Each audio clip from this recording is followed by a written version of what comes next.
আজকে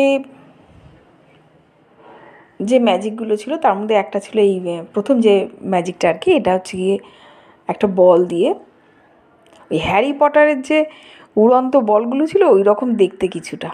Harry Potter যারা দেখেছে তারা জানবে। বলটা মানে উড়ছে এরকম একটা মনে হচ্ছে।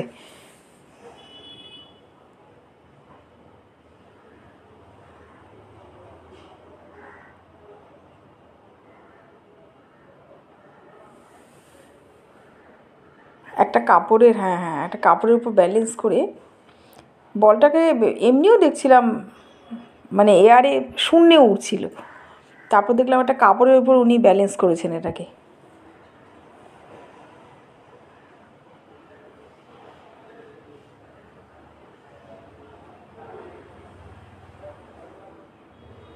খুব সুন্দর ছিল ম্যাজিকটা, দারুণ ছিল।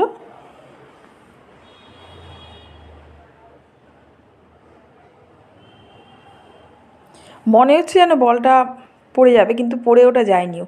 ওটা পুরোপুরি ব্যালেন্স কি যাই হোক, ওনার ওনার কারিগরি আছে এটা।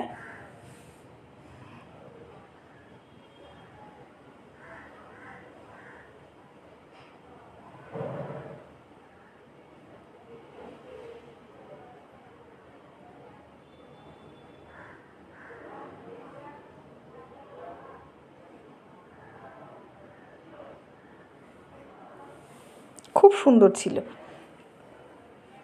এরপরে উনি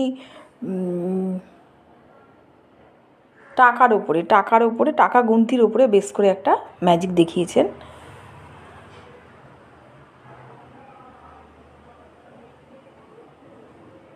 ব্যাপারটা হচ্ছে যেদিন আমি ফার্স্ট এই নোটগুলো পাই সেদিনকে আমি প্রথম দিনই 1 2 3 তিনটে নোট খরচ করে ফেলি।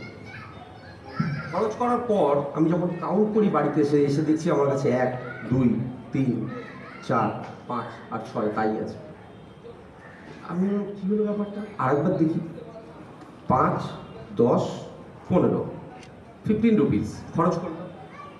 করার পরও আমি যখন এসে কাউন্ট করছি তখন দেখি আমার কাছে 1 2 3 4 5 অ্যান্ড 6 ছটা নোট আছে। তো একদিন এক বন্ধুকে গল্পটা করলাম, তো সে আমায় বুদ্ধি দিল, তুই একটা কাজ কর, তুই যে কটা নোট আছে সব কটা একসাথে খরচ করে দেয়। মানে কিছু কিছু হয় না বন্ধুরা বেশি মাথায় বুদ্ধি দিয়েছিল, সেই বুদ্ধিটা তো দেওয়ার পর সেদিনকে আমি কী করি, সেদিনকে আমি 1 2 3 4 5 অ্যান্ড 6 সব কটা নোট খরচ করে দেওয়ার পরও কিন্তু স্টিল আমার কাছে সেদিনকে 1 2 3 4 5 আর 6 তাই ছিল। তো আমি এখন দেখাতে থাকবো, বড় লোক হতে থাকবো, তোমাদের খুব একটা।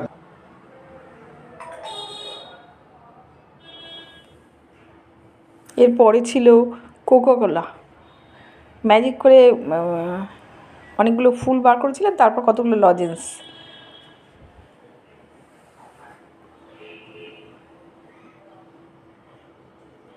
আর একদম শেষে অনুষ্ঠানের কিছুটা আগে ওনাকে সম্মান জানানো হয়েছিল, সংবর্ধনা জানানো হয়েছিল।